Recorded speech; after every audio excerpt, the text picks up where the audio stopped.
The F-35 is the most expensive weapons program in United States history. We're here at Eglin Air Force Base with the 33rd Fighter Wing. That's the training wing for the F-35A, the Air Force's variant of the Joint Strike Fighter. I'm Jay Bennett with Popular Mechanics, and we're going to learn a little bit more about what it's like to fly the F-35.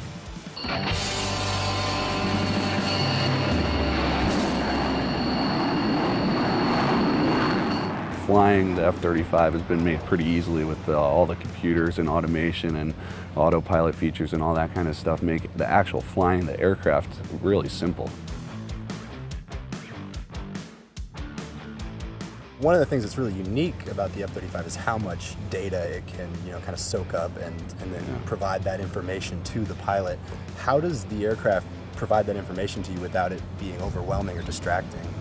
I've had a unique perspective being early on in the program where I flew the initial 1B software all the way up to now, but now we're working to actually build all those advanced sensors that are on the F-35 into one simple display and picture that now allows the pilot to no longer focus on what we used to have to focus on, where you're running a radar or running a targeting pod or running a specific sensor and overlaying that in our brain to build one massive picture. Now it actually displays on a large iPad screen. The helmet gets a lot of publicity in this jet. Essentially they've done is they've taken that information that used to be presented on that heads-up display and put that now in our visor, which provides a few unique features in the sense that now I no longer have to look forward to get that information that traditionally was published there. So, hey, I can look out in any direction and get my airspeed, altitude, targeting information of my weapons.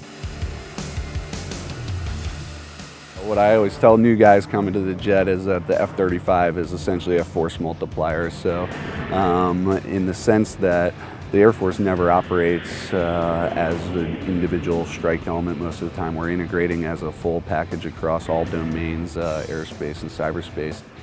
The other huge advantage of the F-35 is that we actually have a lot of gas with our single engine to stay out there longer. So it also enables us to be more that conductor or that force multiplier for the mission. So while we can stay out there for a pretty long time compared to other fighters without having to hit a tanker or come back to base to get more gas. How important are those stealth capabilities in kind of modern warfare looking into the future? One of the key factors in 5th gen aircraft is that stealth capability, which allows us to get closer to threats that we couldn't get to. That stealth allows us to hide from enemy displays and sensors in order to get close enough so that we can employ as necessary on them threats before they even see us. The actual, what I would call the bones of the F-35 are really well designed. So those key aspects in an aircraft that are tough to change over time, which would be the structural components, the actual shape, the design of an aircraft that you just can't fix from the beginning.